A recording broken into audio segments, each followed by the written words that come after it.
Thank you for clicking on this Fun with Pete and Sherry video. I am your host, Mr. Julian, and today I'm going to be reviewing Glenfarclas 12-year-old single malt Scotch whiskey. One I've been looking forward to reviewing for a long time.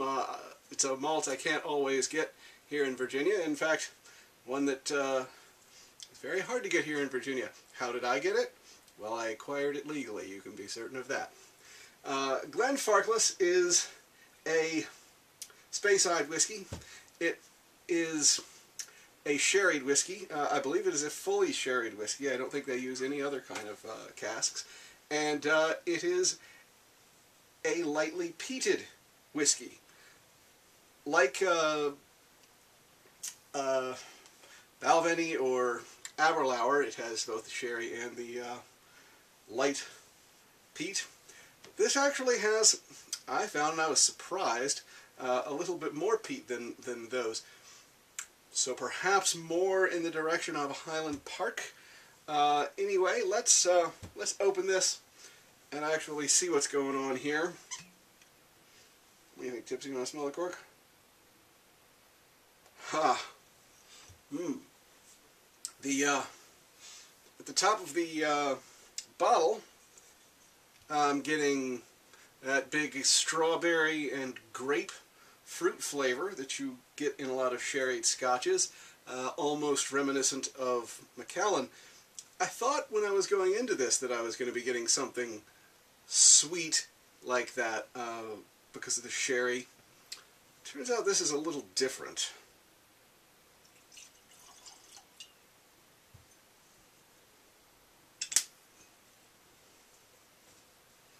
Okay, nose.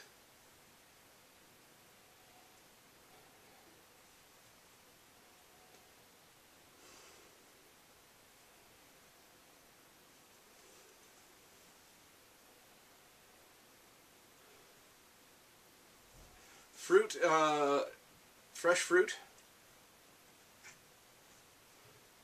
Little pineapple.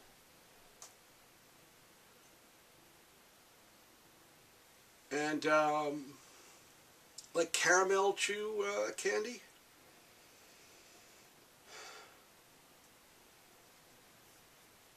Just a whisper of salt. Alright, let's see what we get here. Final test.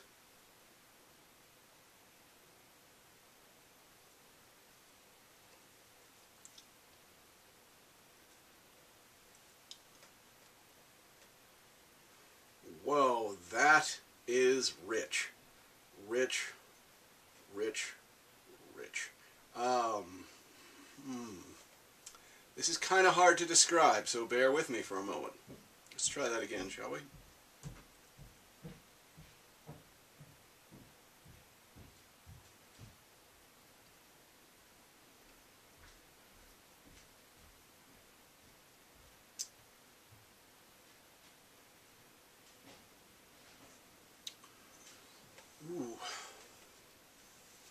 Okay, initially there is some citrus and both fresh fruit and dried fruit.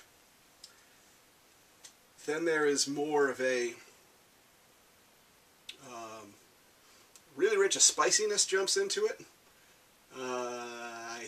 Thinking of fruit cake, Christmas cake. I hear that said a lot, and I know that's one of the most stereotypical things to say about a Scotch, especially here in America where we don't really have such a thing as Christmas cake.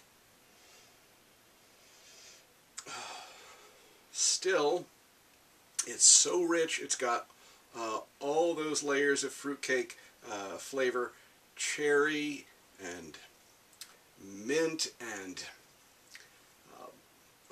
all the spices, nutmeg and clove.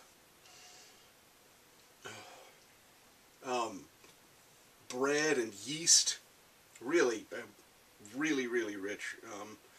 Just great deal of cake flavor here, and something else.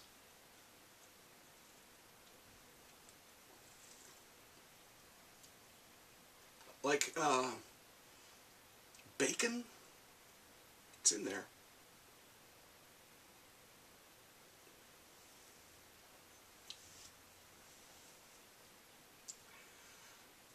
And moving on towards the finish, oh yeah, that tanginess that you get from peat in the Aberlour and Balvenie, like I mentioned, is definitely here. But this is actually just moving into the realm where it starts to be a little bit smoky. And after the fruit and cake is starting to recede a little bit, you can really feel the results. You can really feel this big smoky, it's like tobacco smoke, actually. Not nasty cigarette tobacco smoke, but like a really good cigar. You feel it coating your entire mouth, and it kind of dries your entire mouth, much like tobacco smoke from a good cigar.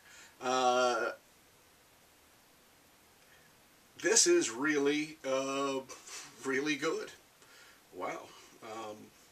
It took me a few drinks and waiting a few days between each to really get a handle on this scotch. And boy, I believe that this is going to be a staple of mine from now on, at least when I can get it.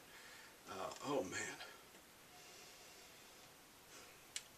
I would say you could think of this as falling in between Highland Park and Aberlour on the, if you're familiar with those, but not this one.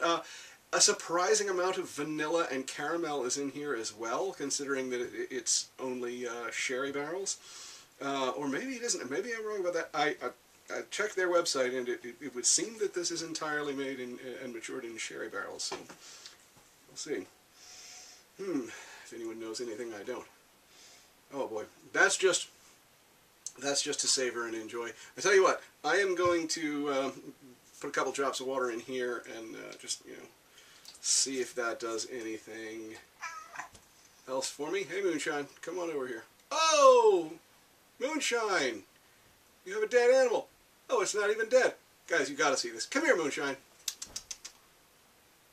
Kitty, kitty. Oh, he's running from Tipsy now. Tipsy's trying to take it from him.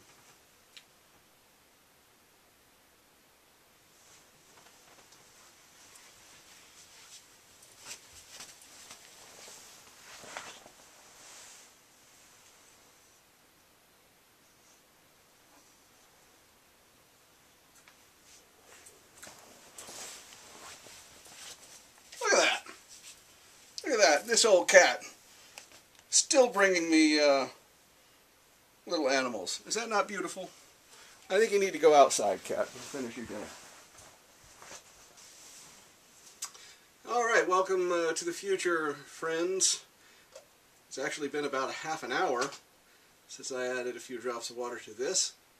Let's see what's going on now, shall we? Wow.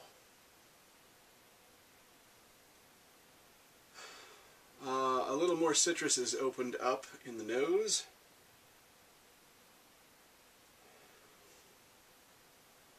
And melon.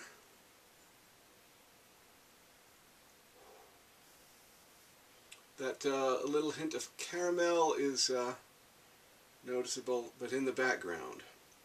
Alright. And the taste.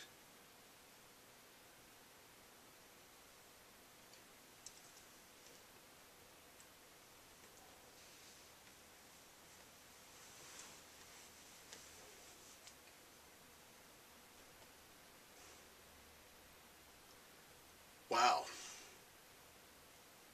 That's good stuff.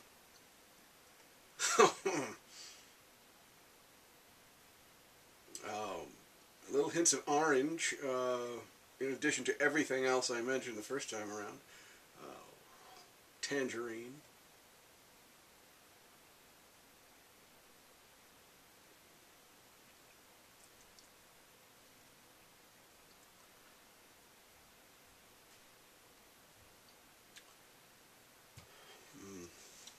Okay, that is really beautiful, and I'm thinking about the rating now. The only question is, I know I'm going to rate this very highly.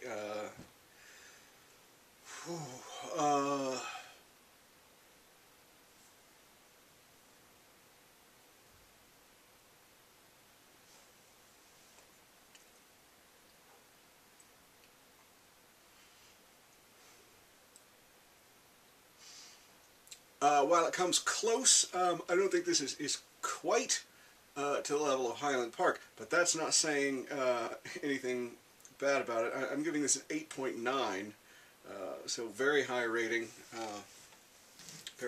indeed.